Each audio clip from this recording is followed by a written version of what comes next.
네, 오늘 누가복음 22장에서 굉장히 중대한 기도 제목입니다. 피땀을 흘리면서 기도하시는 예수님. 여러분, 지금 우리가 교회에 나와서 예수를 믿고 사는 것은 우리가 하나님을 체험하게 되면은 세상 사람들과는 전혀 다른 그런 신나고 멋지고 아름다운 일들이 계속 일어날 수 있는 게 우리들의 삶이죠. 그래서 예수님께서 바울을 통해서 너희들 항상 기뻐하라, 쉬지 말고 기도하라, 범사에 감사하라고까지 우리에게 명령을 하고 있잖아요.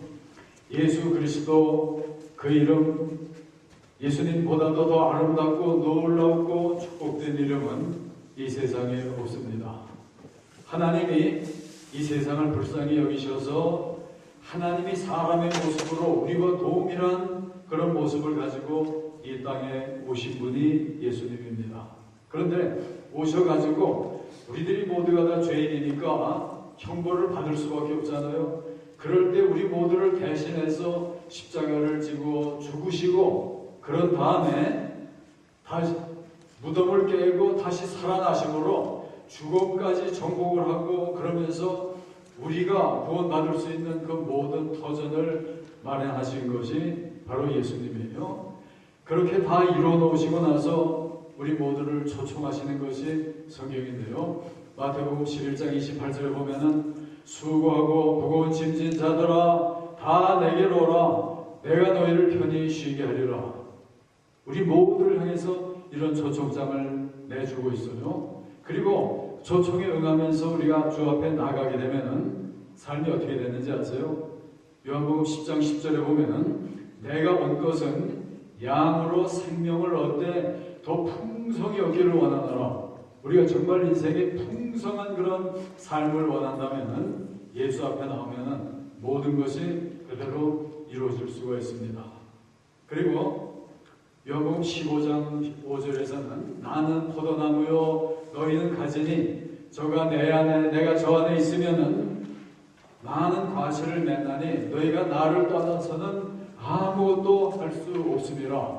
그러니까 우리가 예수 앞에 나와서 예수님께 연결되기만 하면은 언제나 풍성한 열매를 맺고 신나고 아름다운 일들이 계속 일어날 수 있는 그런 삶이 우리 성도의 삶입니다. 여러분, 이런 예수님과 여러분들이 어느 정도로 연결되고 살고 계십니까? 우리들이 예수님에게 연결되는 만큼 우리의 운명이 바로 거기에서 결정이 됩니다. 예수님에게 연결되지 않다 보면은 교회를 나오면서도 암중모색을 할 수가 있어요. 뭐가 어떻게 되는 건지 길을 잃어버리는 그런 사람들도 때로 있습니다. 그렇기 때문에 우리들은 마치 전등과 마찬가지예요. 우리들 영혼에 전등이 있어요. 여기에 바로 성령으로 말미암아 하나님께 영혼의 전선이 연결될 때만 우리 영혼에 등불이 켜질 수가 있는 거예요. 우리 영혼이 밝아지고 또 빛을 발하는 놀라운 일들, 하나님께 연결될 때만 가능한 거예요. 그래서 우리들은 항상 연결할 뿐만 아니라 스위치를 항상 푸는 그런 삶이 되어지면 됩니다. 스위치를 틀고 빛을 받기 위해서 우리가 예배를 드리고 찬양을 하고 그러면서 기도를 드리며 살고 있는 겁니다. 누가복음 18장에 보면은 예수님께서 기도를 가르쳐 주실 때 거기 불의한 재판관이 나와요. 불의한 재판관이 있는데 한 과부가 여러 가지 너무나 억울한 일이 있거든요. 그래서 이 재판관에게 가서 그 억울함을 풀어달라고 계속 가서 조르는 거예요. 근데 한 번 가서 졸라도 재판관이 말을 안 듣고 두 번 가고 세 번 가서 졸라도 말을 안 듣는 거예요.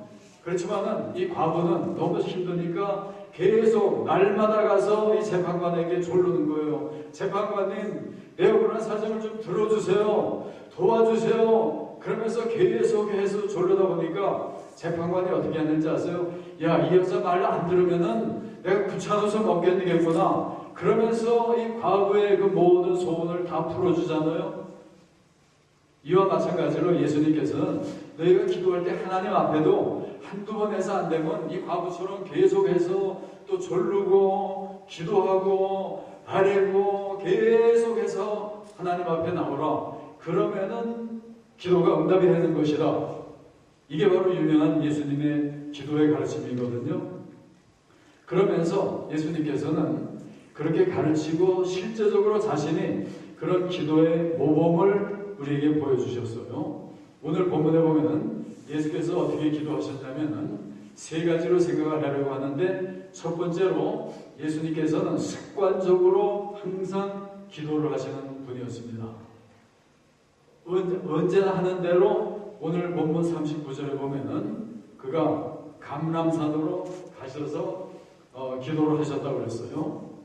습관적으로 기도를 하셨어요. 제가 여러분들에게 지금 퀴즈를 하나 냅니다. 누군지 한번 맞춰보세요. 나는 위대한 사람들의 하인이고 모든 실패자들의 하인입니다.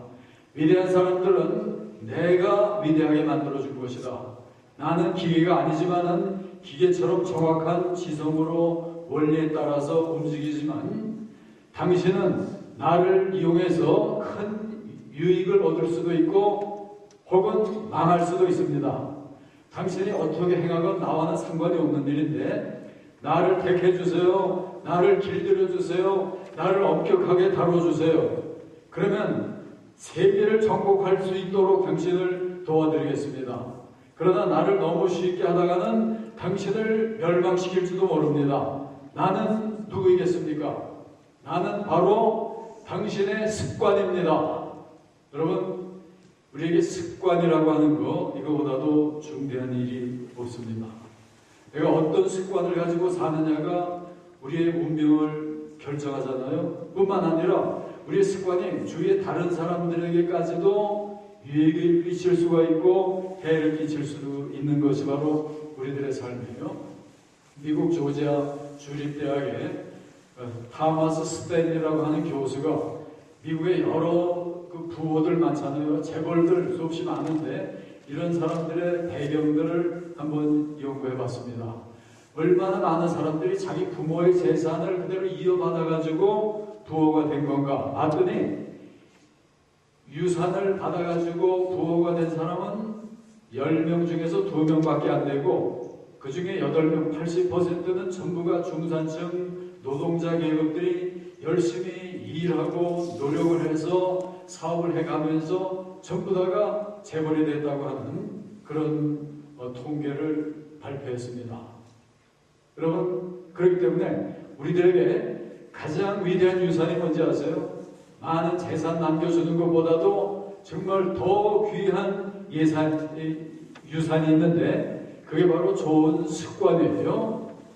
좋은 습관, 근면, 성실, 정직, 용기, 신앙, 기도 이런 습관을 자녀들에게 들려주게 되면은 이거는 무형의 재산이요 가장 귀한 재산이 바로 이런 좋은 습관을 길러주는 겁니다. 예수님께서 제자들에게 굉장히 좋은 습관을 길러주셨어요.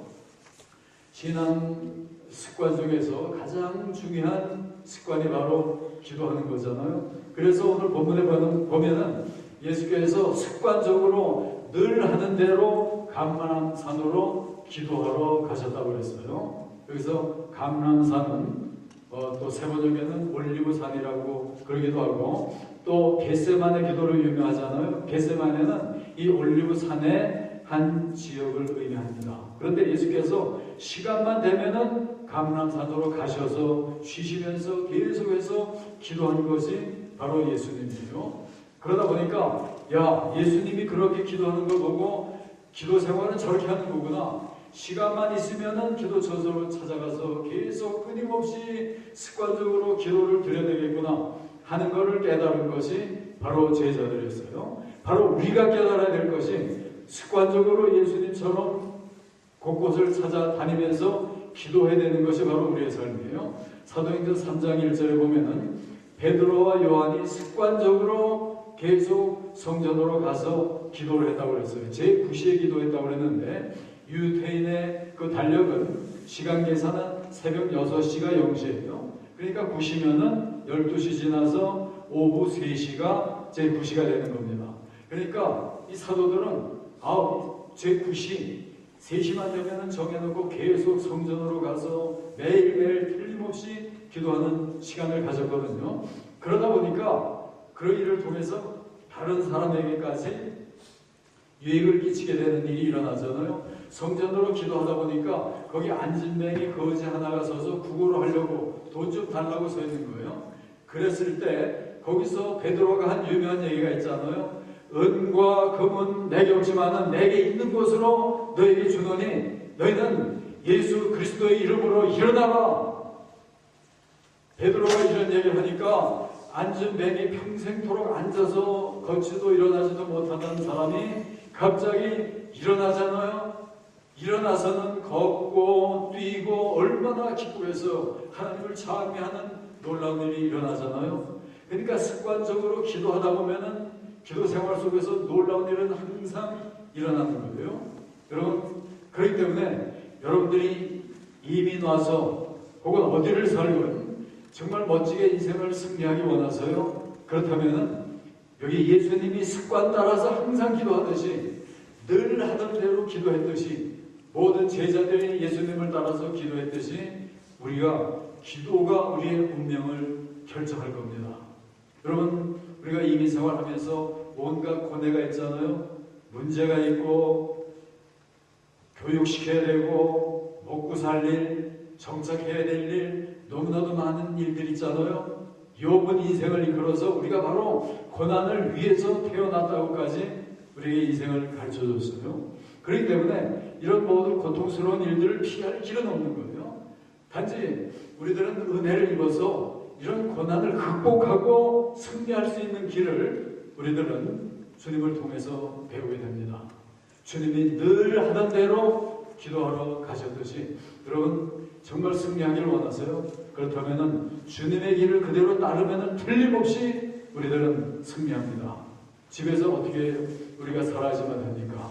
여러분들 집에 조금 공간이 있는 사람들은 기도 처소를 하나 정해놓으세요.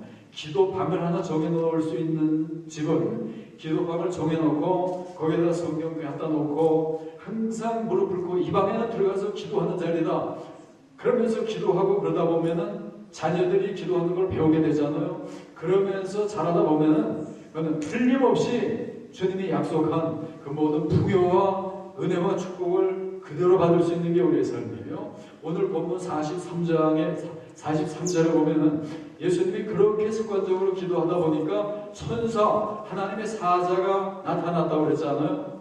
Angel from heaven appeared to him. 하늘로부터의 천사가 그에게 나타났다고 그랬어요. 기도 열심히 하면 천사가 나타납니다.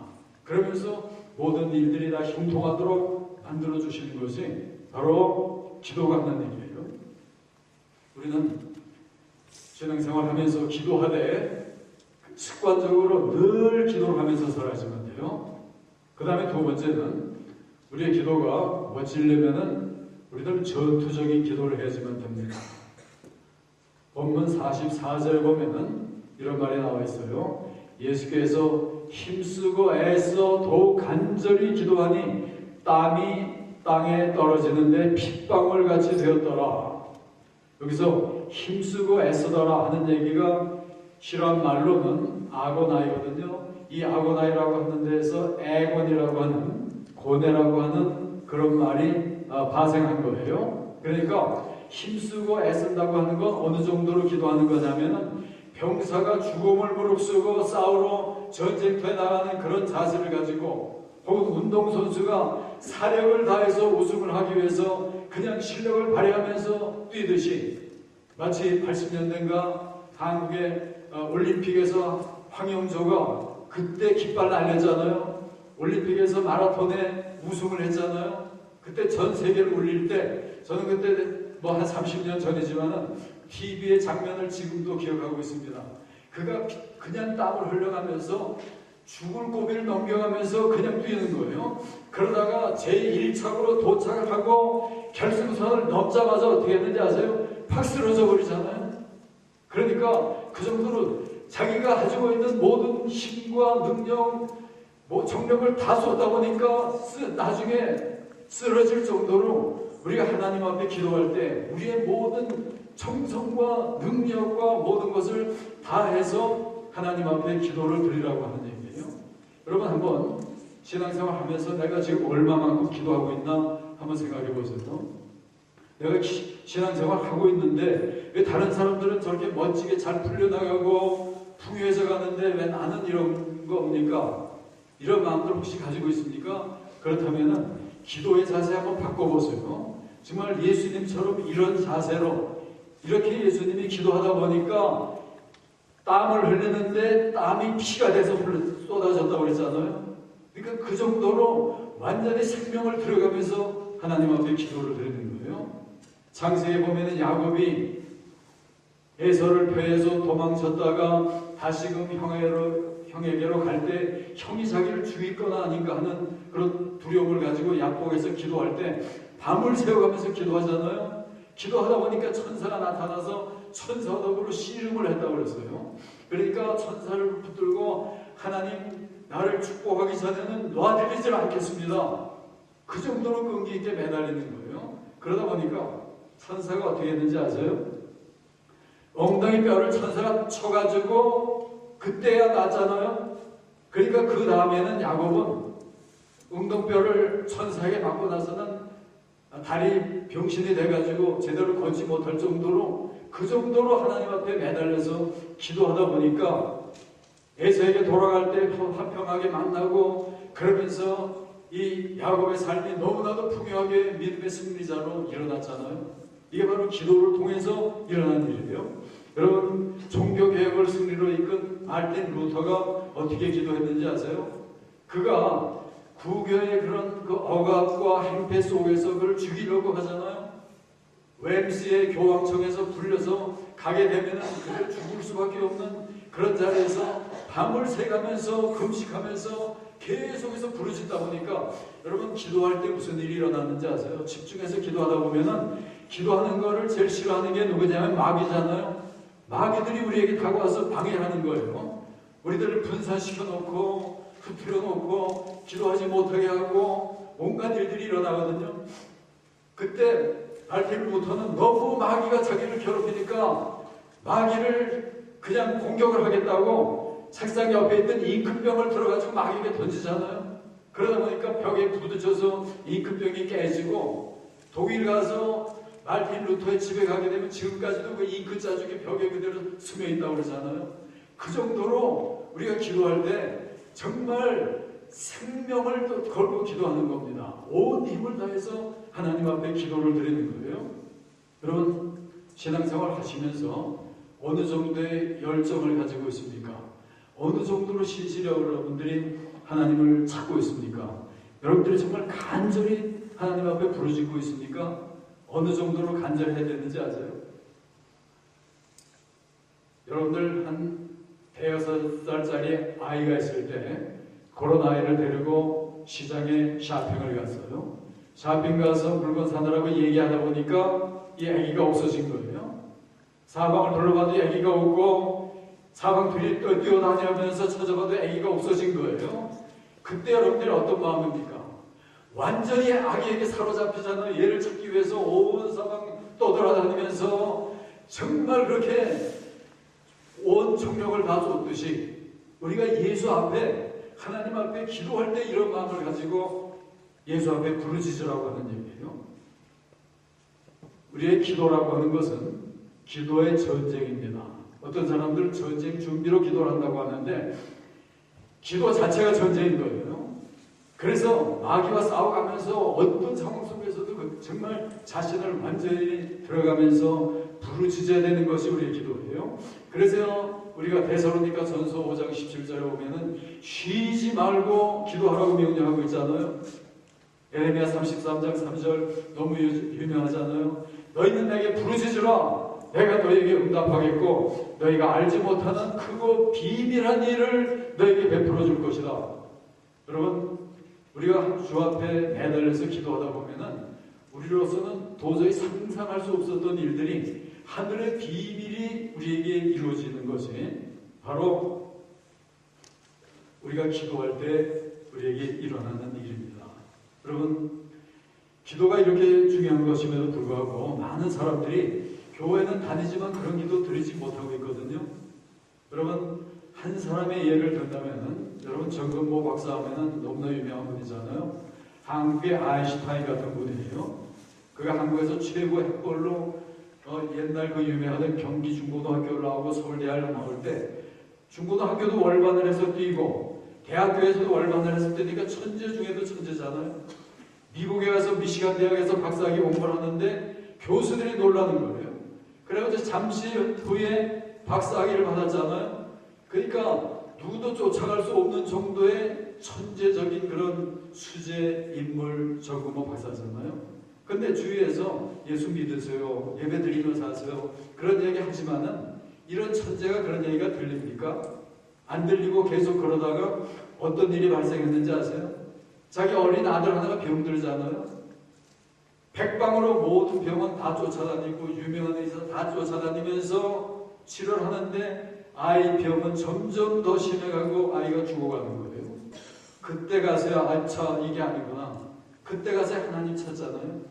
그래가지고는 신실한 신앙이 되고 그러면서 장로가 되고 한국 가서 지금 자기 학문적인 모든 거 다 그거보다도 교회 가서 장로로서 섬기면서 카토와 더불어 해비태문도 하면서 완전한 크리스찬으로서 예수밖에 모르는 그런 사람들이 되잖아요.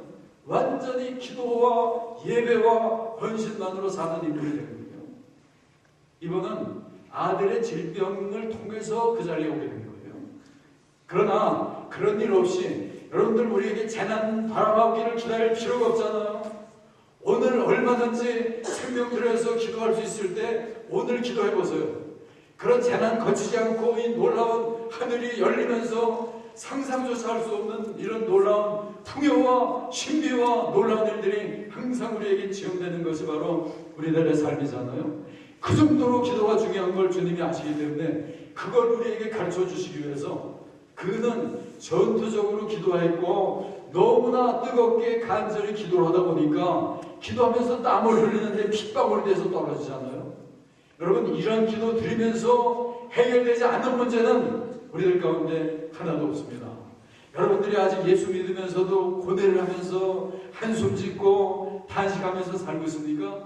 여러분들이 기도하지 않으면 그런 일 계속 될 뿐인 거예요.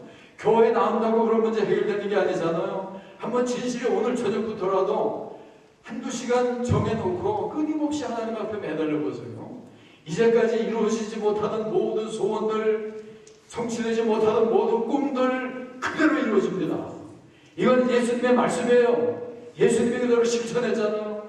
여러분들 정말 땀을 흘리는 것이 피가 돼서 흘러나올 정도의 이런 열정을 가지고 한번 기도해보세요. 그러면서 이 하늘의 놀라운 축복을 누리는 여러분들 모두가 다 되시기를 주의 이름으로 축원합니다. 그 다음에 세 번째는 예수님은 습관적으로 기도하셨고 그 다음에 이렇게 전투적으로 기도하셨을 뿐만 아니라 세 번째 또 다른 한 면이 있거든요.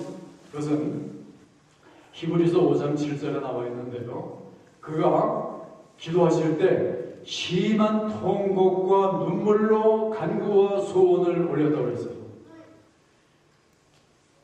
자, 피땀이 흐를 정도로 그 정도로 기도했을 뿐만 아니라 주 앞에 기도할 때 너무나 이 고뇌를 안고 부르짖을 때 통곡을 하면서 기도하고 눈물 흘리면서 그 모든 간구와 소원을 말했다고 했습니다. 여러분, 이게 진짜 기도인 거예요. 여러분들 오늘까지 신앙생활 했지만은 뭐 이렇다 할 어떤 성과 없이 성취 없이 여러분들이 살아왔다면 오늘 이 기도를 배우시기 바랍니다. 여기서 놀라운 일이 일어납니다. 그래서 평범하게 먹고 살고 학교 보내고 이민생활 다 무난히 하는 거 누구나 다 하는 일이에요. 그렇지만은 그런 많은 사람들 가운데 특별히 빛난 인물들 있잖아요. 여러분들 자녀들이 정말 멋지게 카나다를 다스리는 인물도 나와야 되고 학자도 나와야 되고 지도자도 나와야 되고 사역자도 나와야지만 되고 놀라운 이 과업들이 우리에게 있잖아요. 그저 가만히 있는다고 이루어집니까? 여러분, 정말 하나님이 이 모든 것을 가능하게 하는 분이라고 하는 것을 깨달으면서 통곡이 안 나올 수가 없는 거예요. 이런 안타까운 마음 가지면은 눈물 흘리지 않을 수 없는 것이 바로 우리의 현실이잖아요. 여러분, 바닷가에 사는 한 젊은 크리스천 어부가 있었습니다. 근데 불행하게도 그 할아버지도 어부로서 고기 잡으러 나가다가 그냥 물속에서 빠져 죽고 말았어요. 그리고 얼마 후에 그 아버지도 또 어부니까 고기 잡으러 나갔다가 역시 풍랑을 만나면서 배가 정복이 되고 돌아오지를 못했습니다. 그 아버지의 장례식을 치르면서 많은 이 젊은이 친구들이, 야, 네 할아버지 그래 그 형은 됐고 아버지도 그렇게 됐는데 너 고기 잡으러 또 나갈 거냐? 그랬을 때 이 청년이 말리는 그 사람들을 보고 얘기했습니다. 네 할아버지는 어떻게 돌아가셨냐? 알터가 침대에서 돌아가셨지. 네 아버지는 어떻게 돌아가셨냐? 우리 아버지도 병들어서 뭐 치료받고 그러다가 침대에서 돌아가신 거야. 야, 네 할아버지 아버지가 침대에서 돌아갔으니까 너 침대에서 잠 안 자냐? 침대가 무섭지 않냐? 그래도 너 침대에서 잠자는 거 아니냐? 우리 할아버지 고기 잡다가 돌아가셨고 아버지도 바다에서 고기 잡다가 사라져가셨고, 그렇지만은 나는 정말 바다에 내 사명이 있고 그렇기 때문에 나는 다시 바다로 가는 것이다. 바다에 가서 사랑을 노래하다가 바다에서 빠져 죽을지 모르지만은 나는 바다로 다시 나아간다. 이게 바로 어부의 고백이듯이 죽을지라도 언제 무슨 일이 부딪혀올지 모르지만은, 그렇지만은 여기에 내 사명을 느껴가면서 의미를 느껴가면서 자신을 완전히 던지면서 살 때 본분을 다 하잖아요.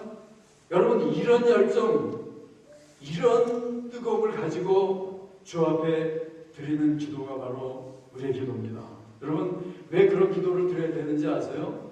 사도행전 17장 28절에 보면 이런 말이 나와 있어요. 우리가 그를 힘입어서 살며 기도하며 있느니라. 영어 성경에 보면은 In Him we live and move and have our being. 오직 예수 안에서 우리의 존재가 가능하고 우리가 살고 움직이는 모든 것, 1일 24시간 1년 365일 우리 인생 자체가 바로 하나님으로 말미암아 우리가 사는 거예요. 그때 우리가 하나님께 바로 기도로 연결되면은 하나님의 은총이 흐르는 거예요. 지혜가 흐르고 능력이 흐르고 여기서 형통하게 되고, 그래서 세상 사람들이 이루지 못하는 놀라운 일들을 이루는 것이 바로 기도를 통해서 이루어지는 은혜요 축복이잖아요. 여러분, 그래서 우리가 하나님을 믿는 겁니다. 예수님이 그래서 피땀을 흘려가면서 기도하는 거예요. 여러분, 오늘부터라도 정말 기도 생활이 여러분들의 습관이 되도록 만드세요. 어디 가든지 주님을 바라보고 살고, 그러면서 전투적으로 정말 이 기도하는 길밖에 내 살 길이 없노라, 그런 자세로 여러분 기도해 보세요. 그리고 정말 통곡을 하면서 내가 정말 이루어야 될 방대한 과업이 내 앞에 있는데 내가 이 모양으로 살고 있습니다. 통곡을 해가면서 주 앞에 매달려 보세요. 기적이 일어납니다. 대번영이 일어나는 거예요. 저는 체험했어요. 그리고 여러분 모두가 다 그런 놀라운 이 비상한 은혜와 축복을 체험하는, 기도를 통해서 기적을 만들며 인생을 승리하는 여러분들 모두가 다 되시기를 주의 이름으로 축원합니다. 아버지 하나님, 감사와 영광을 드립니다. 우리들에게 하나님과 더불어 연결되는 기도보다도 중요한 것이 없는 것을 이 시간에 우리에게 가르쳐 주심을 진심으로 감사드립니다. 아버지 하나님, 주님처럼 습관적으로 늘 기도하며 살게 도와주시고 전투적으로 생명 걸고 기도하게 도와주시고, 우리의 모든 죄를 놓고 우리의 연약을 놓고 주 앞에 통곡하고 눈물을 흘리면서 주 앞에 아뢰며 주의 은혜를 쟁취하면서 한 번 사는 우리 잠깐의 인생, 하나님으로 말미암아 풍요하고 감격 있는 놀라운 승리의 삶을 이루어나가는 우리들 모두가 다 되도록 하나님 인도하시고 축복해 주시옵소서. 예수님 이름으로 간절히 기도하옵나이다.